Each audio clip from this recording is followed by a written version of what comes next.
Y me dejó pensando, raro en mí, ¿no?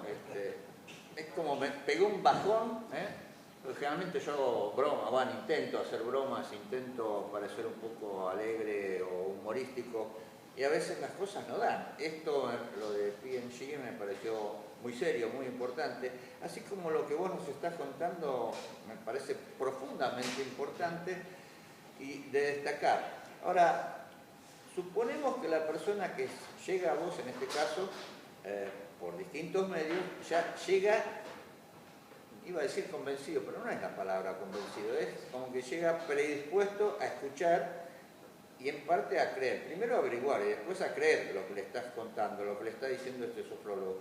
¿Se asemeja un poco la sofrología a la psicología? Bueno, la psicología, digamos, trabaja en estado consciente. O sea, vos te sentás frente al terapeuta, le contás lo que te está pasando y él trata de investigar y de ver cómo vos salís adelante para superar esa cuestión, digamos, que te está mostrando. Y en este caso del sofrólogo. El sofrólogo trabaja en lo que se llama estado sofrónico, que es un estado intermedio entre el sueño y la conciencia vigente. ¿Es un solo estado? No, entre la conciencia y el sueño hay muchísimos estados. Inclusive la hipnosis es un estado superior del sofrónico. ¿También se aplica hipnosis o hay algún tipo de, yo voy a ser un poco elegante, sugerencia? No, todo depende, digamos, de cómo vos llevas adelante la técnica. Para que la técnica dé resultado, tiene que ser únicamente en estado sofrónico. Porque la gran diferencia entre la sofrología y la hipnosis es que la hipnosis es inducción. O sea, te convence y punto. Yo te indico que hagas tal cosa, pero vos lo haces y no sabes por qué. Y cuando vuelve, se olvidó de todo. Exactamente. Bien. Y la inducción es trabajar sobre la conciencia para que vos logres cambiar el hábito. Contanos un poquitito. Yo llego predispuesto ya a escucharte y te pido ayuda. Bien. ¿Cómo son los pasos? Hay tres posibilidades terapéuticas. A partir, digamos, cuando vos llegás al estado de relajación, Que es el primero, digamos. Es el primero, nosotros mediante la sugestión te llevamos de viaje a un lugar que a vos te guste, como puede ser una playa, un campo. Donde me sentí cómodo, donde vos te sentís un momento donde cómodo, tengo buenos recuerdos. Tu lugar para vivir, digamos. Bien. Se te lleva a ese lugar. Y a partir de ahí, el sofrólogo aplica lo que técnicamente se llama ternos logos, que básicamente es la palabra.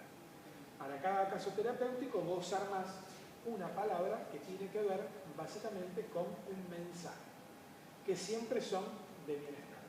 Entonces, hay tres posibilidades terapéuticas. La primera, que es la que nosotros llamamos la relajación pasiva, donde básicamente lo único que se te aplica es un ternos logo tendiente a darte alegría a partir de este momento, que vivas cada vez mejor, que estás bien, que una sonrisa es mejor que andar con cada...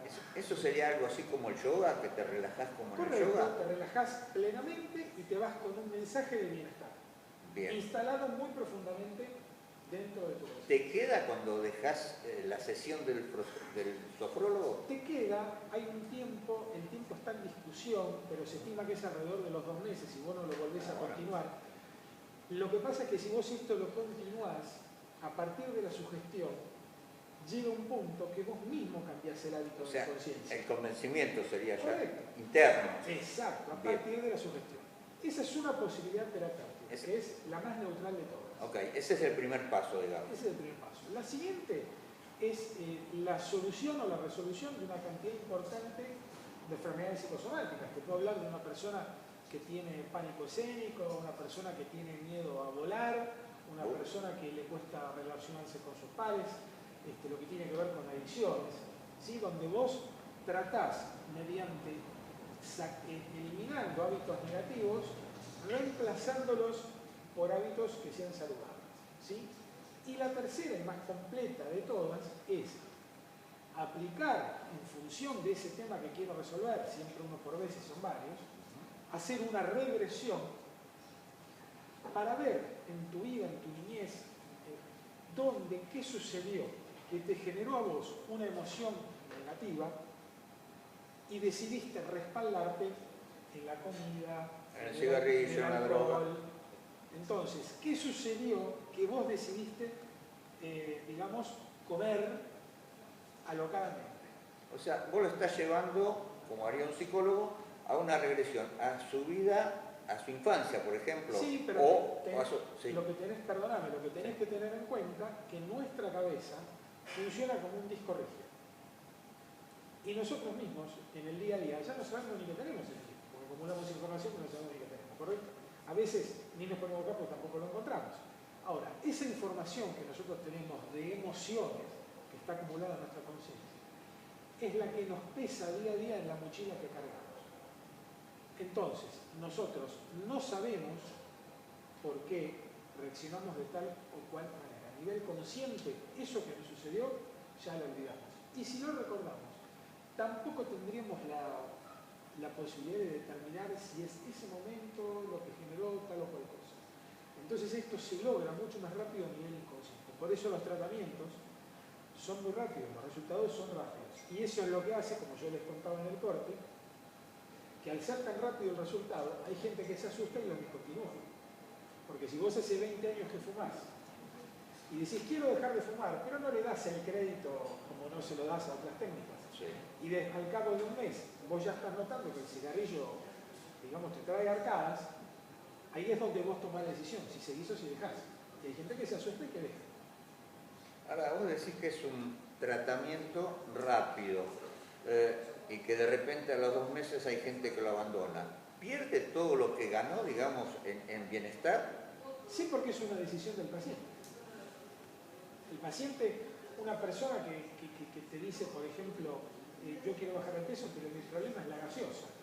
Entonces vos llegás a un punto donde, mediante la sugestión, le haces ver que la gaseosa no es conveniente para su salud y que le va a generar un rechazo al organismo. Ahora, en un punto, la persona se va a encontrar con la gaseosa en la heladera y va a tener que tomar la decisión si la toma o no la toma. Ese es el pequeño sacrificio que tiene que hacer esa persona. ¿A qué parte del cerebro va a escuchar que una le dice agarrala y otra le dice no, que no es buena? Y es simplemente, digamos, ese sacrificio de decir, listo, no la tomo porque sé que no es buena. Por eso hice lo que hice. Ahora, hablando de adicciones, por ejemplo, vamos a una común, que la gente es tan común que no sé si la toma como una adicción, que es el cigarrillo. Hay gente que no puede dejar, sabe que se está muriendo por el cigarrillo, culpa del cigarrillo, no solamente por un cáncer, y no lo deja. En el caso, cuando se pone en tus manos, en manos de un sofrólogo, ¿logran que, por ejemplo, deje el cigarrillo o le hacen ver de que el cigarrillo es malo y va en uno el dejarlo o no? ¿Cómo es? Esa es la clave, porque vos mediante la sugestión, yo a vos te digo, a mi hijo yo le digo de chiquito, si salís cuando llueve te enfermas. Pero se lo digo a nivel consciente. Lo estás condicionando. Lo estoy condicionando, correcto. La sofrología, mediante la inducción, hace lo mismo, pero mucho más breve, porque lo hace sobre el subconsciente. Y sobre el convencimiento. Vos le cambiás a la persona la información que tiene por la información que debería tener. A mí me gustó porque hoy hablabas, y recién me lo mencionaste, lo comparaste de algún modo con un disco rígido con la informática. Y lo decías vos, y me parece buenísimo el ejemplo. Le cambiás el chip, ese chip de memoria o ese pedacito de memoria, y se lo cambiás, entonces la persona cambia y se ve bien, se siente bien, que es lo importante. Sintiéndose bien, va a aceptar muchas cosas más. Correcto, pero vos no te olvides que es como si esa persona volvería a nacer y los padres, que son los más íntimos, con los que compartimos más tiempo, toda la vida le aplicarían sobre su conciencia que nunca tiene que fumar, que es malo, que toque el otro, y el tipo compraría eso.